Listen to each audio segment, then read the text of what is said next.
She said he was just a friend until I saw his name on our hotel booking. So I posted one screenshot in our trip group chat, watched her best friend go silent, and found out the room was never meant for me in the first place that weekend. Original post: my girlfriend Madison called me insecure in our trip group chat at 718 on a Tuesday morning, and by 724, I had posted the screenshot that ruined our entire weekend. I'm Nate, 31, from Raleigh, North Carolina. Madison was 29, and we had been together almost 3 years. We lived together in a 2-bedroom apartment that cost $1,850 a month, split almost evenly, except I usually covered internet, groceries, and whatever random we'll-settle-it-later expenses came up. The trip was supposed to be our reset. For months, we had been arguing about one name: Connor. Madison worked as a marketing coordinator for a dental supply company, and Connor was one of their sales reps. She always described him the same way.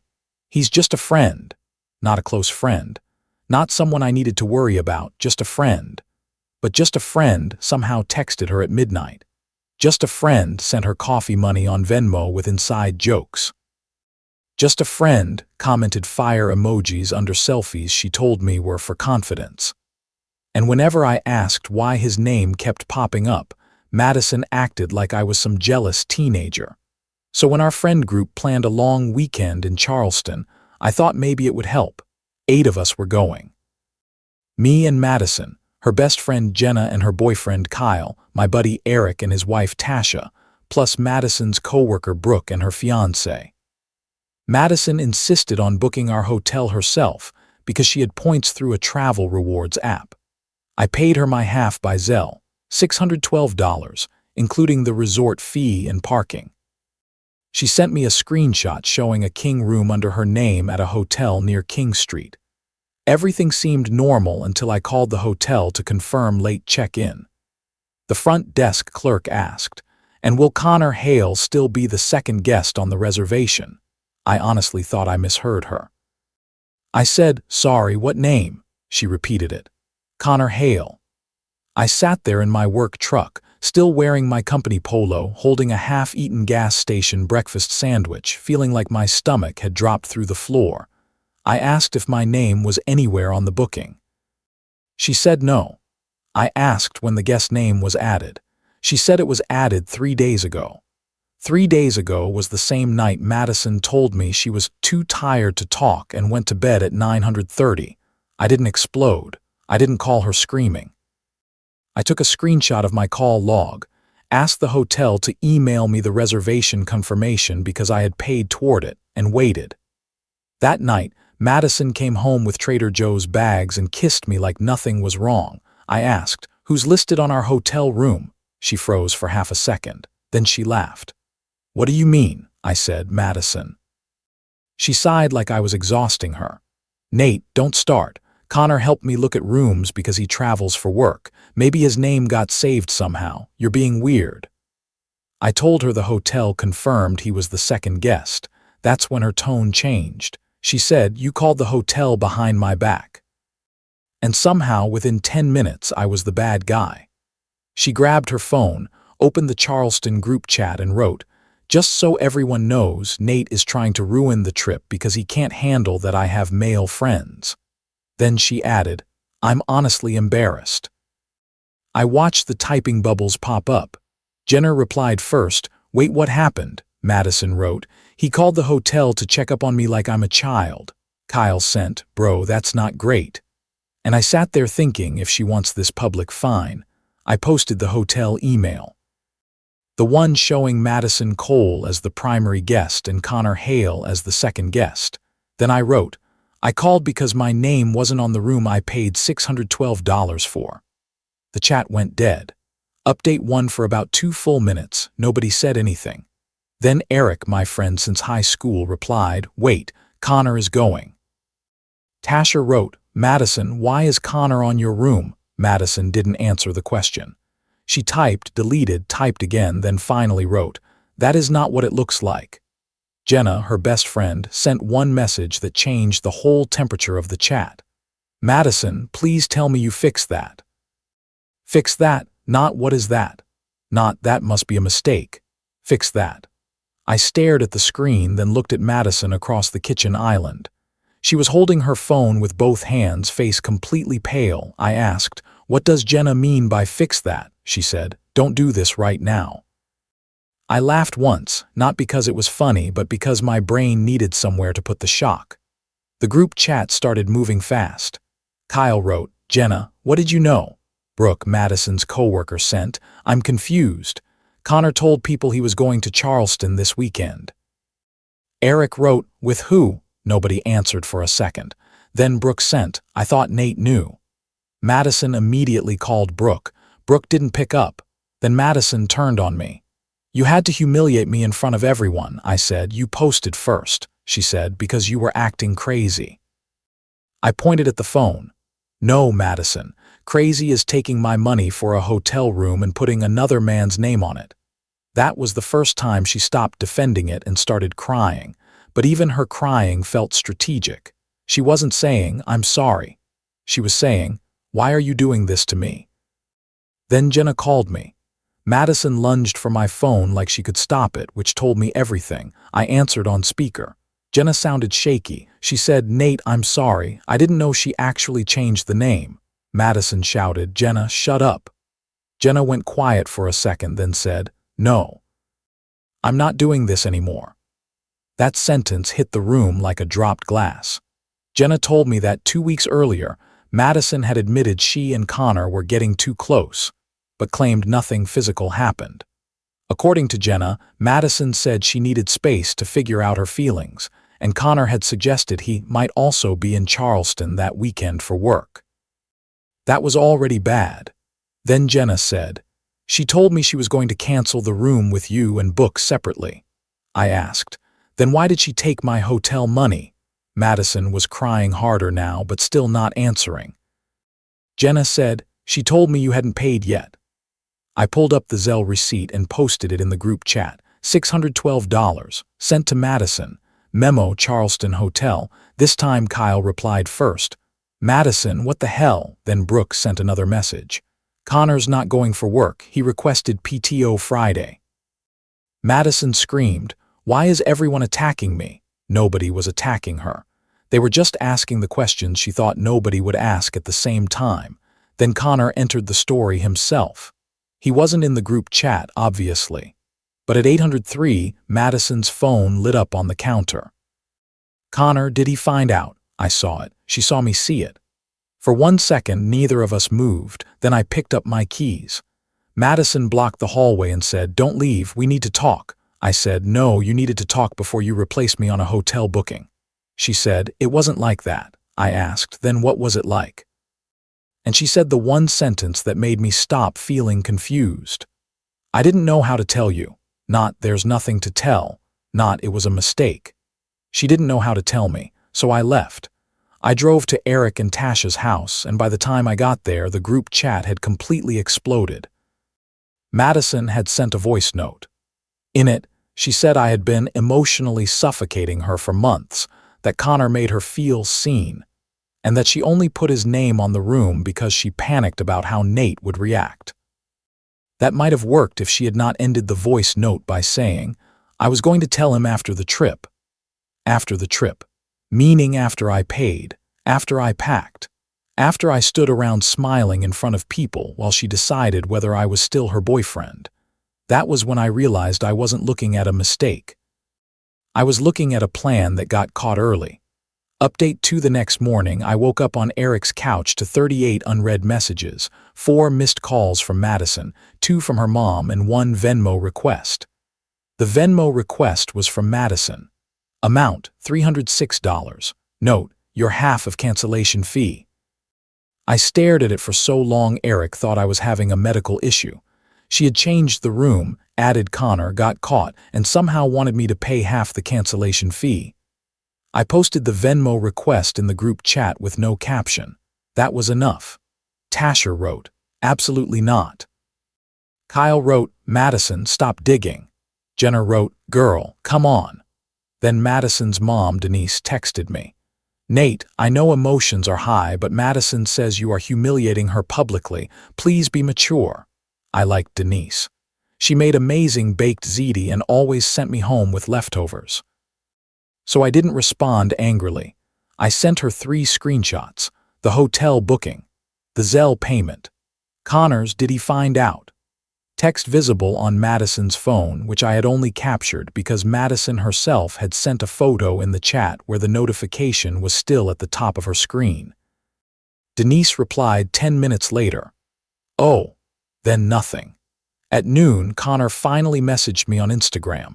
He wrote, "Man to man, Madison told me you two were basically done." I replied, "Then why did you ask if I found out?" He left me on scene, then blocked me. That told me Connor was not some innocent guy being lied to. Maybe Madison gave him a softer version, but he knew enough. The wildest part came from Brooke. Brooke called me from her lunch break and said, "I don't want to be involved, but I also don't want you thinking you're crazy." She told me Connor had been bragging at work that he was going to Charleston with someone complicated.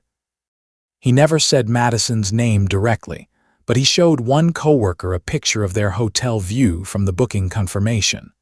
The same hotel I paid for. Brooke also said Madison had been telling people at work that I was controlling and that our relationship was pretty much over, while still posting couple photos with me on Instagram. That part embarrassed me more than the cheating. Because while I was meal prepping chicken and rice on Sundays, paying the electric bill, and asking if she wanted to watch a movie after work, she was apparently giving people the soft launch version of our breakup behind my back. That afternoon, Madison changed tactics. She stopped texting angry paragraphs and sent one long apology. She admitted she had feelings for Connor. She said they kissed once after a company happy hour, but nothing else happened. She said she added him to the booking because she was confused and wanted to see whether being away from me made her miss me. I read that sentence 5 times. She wanted to use our vacation as a test I paid for. A test where the other answer key was already listed on the hotel room. I asked one question. "Was Connor going to stay in that room?" She replied. "I don't know," I said. "Yes or no?" She replied, "Maybe." That was it. I drove back to the apartment with Eric following behind me, not because I thought Madison would do anything dangerous, but because I knew I was too angry to trust myself to have a calm conversation alone. When I walked in, Madison was sitting on the couch wearing my old Carolina Hurricanes hoodie. That almost broke me, not because of the hoodie, because for a second she looked like the woman I thought I knew. The woman who cried during dog adoption videos.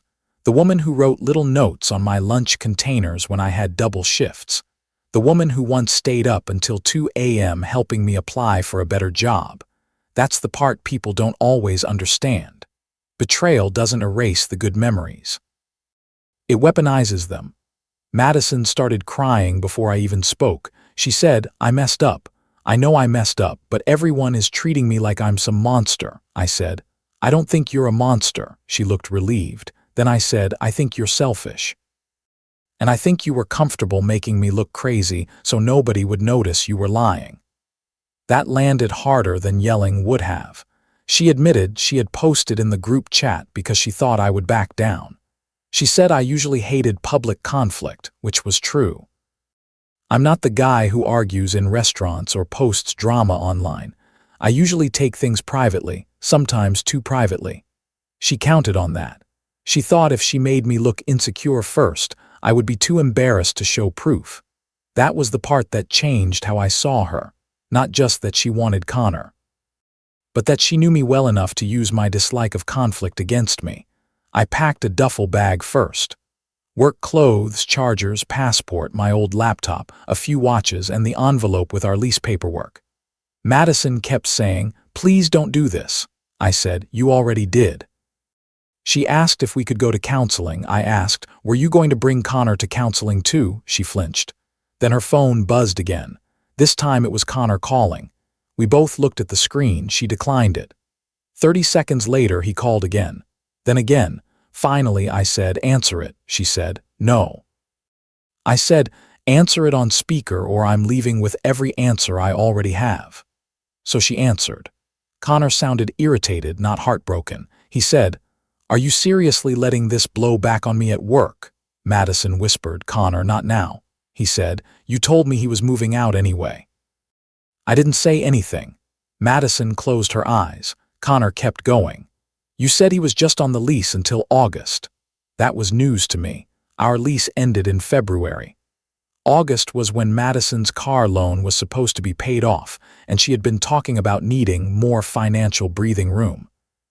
Suddenly, the timeline clicked in a way that made me feel stupid. She wasn't just confused emotionally. She was waiting until it was convenient financially. I had been covering more groceries because she was tight this month. I paid the full electric bill twice because her paycheck got delayed. I even paid $400 toward a vet bill for her cat, Milo, because she cried and said she felt like a bad pet owner. Meanwhile, she was telling Connor I was basically a temporary roommate.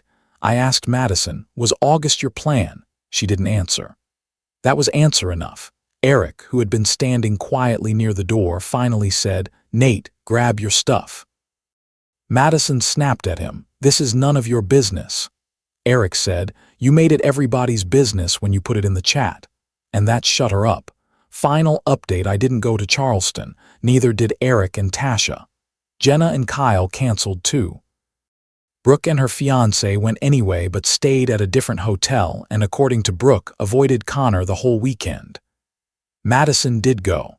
Not with the group. Not with me. She went alone, at least according to her Instagram story of a hotel balcony with a coffee cup and a caption that said, learning to choose myself. That caption lasted 22 minutes. Then Jenna commented, interesting way to spell Connor. Madison deleted the story. I know that sounds petty and maybe it was, but by then the friend group had already shifted. Not because I begged anyone to take my side. I didn't have to. Madison had built the fire in public, then got mad when everyone could smell smoke.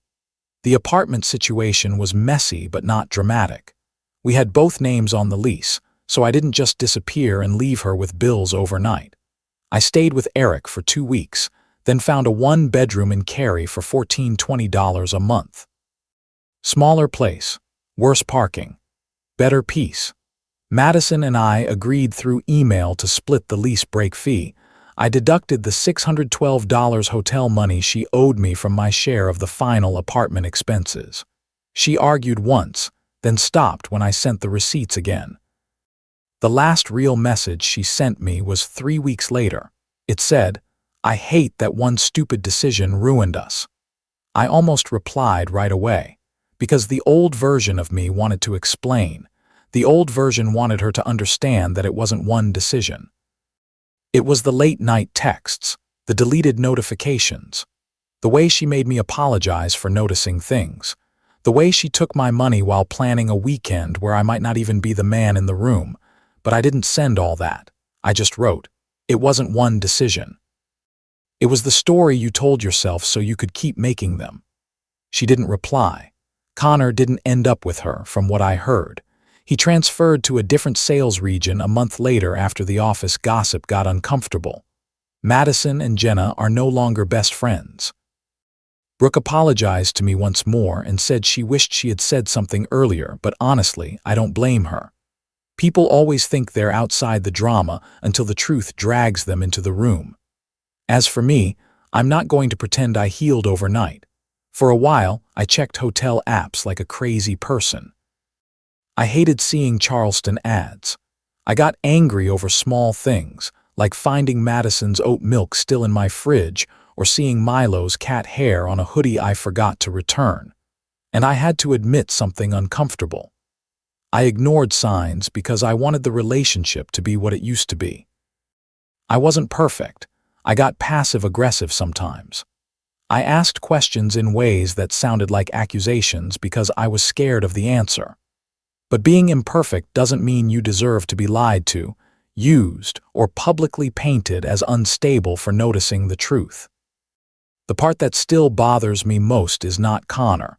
It's that Madison knew I would try to protect her reputation even while she was damaging mine. And maybe that's the lesson. When someone turns your private pain into a public performance, don't be afraid to bring receipts, not for revenge, not to destroy them, but because sometimes the truth needs witnesses, especially when a liar has already invited the audience. I'm single now. My apartment is quiet. My grocery bill is lower. Nobody is calling me insecure for asking obvious questions. And for the first time in months, when my phone lights up, my stomach doesn't drop. So yeah, she said he was just a friend. But friends don't end up replacing your boyfriend's name on a hotel booking. If this story hit close to home, subscribe for more, like and share this video, and comment whether you've ever faced something similar or what your honest opinion is.